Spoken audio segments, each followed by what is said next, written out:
Додека во земјава дел од партиите и јавноста барат одговори и детали за тоа како ќе се решава спорот со името и што содржи договорот за добрососедство со Бугарија, високи представници на ЕУ и поранешни политичари ги поздравуваат, како што велат напорите за решавање нови отворени прашања. Последен во низата е амбасадорот Самуел Жбогар.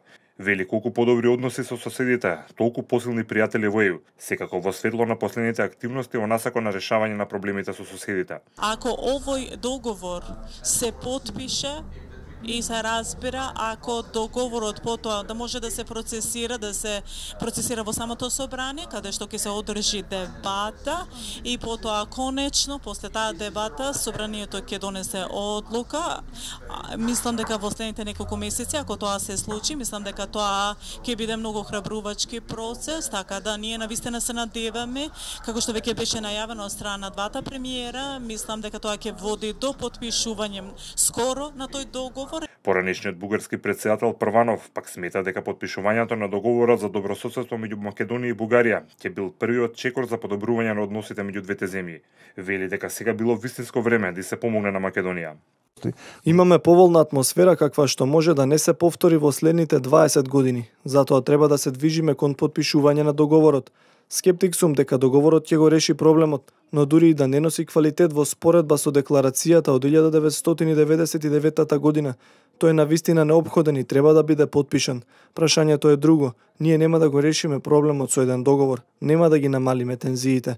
Затоа ни требаат години, децении работа.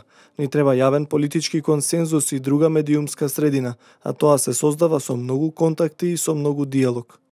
Во меѓувреме, председателот на Собраниската комисија за европски прашања Артан Груби побара помош од официјален Берлин за решавање на спорот со името.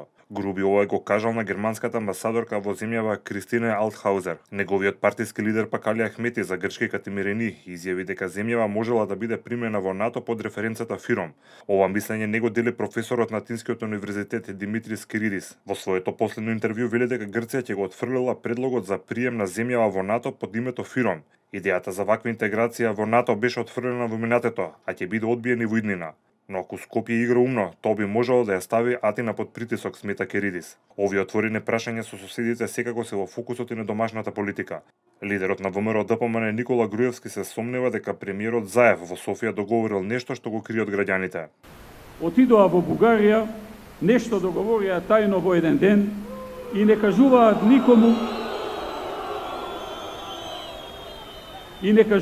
никому во нашата земја, а истовремено во Бугарија гледаме дека слават. Дај нека кажа што е договорено.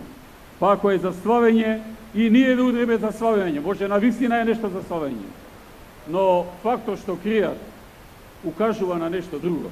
Од ВМРО ДПМН испрати и соопштение во кое пишува дека Заев ја држал македонската граѓанска и научна јавност во мрак, не кажувајќи што договорил во Бугарија, а при тоа и одбивал да ги информира и пратениците во собранието за содржината на договорот.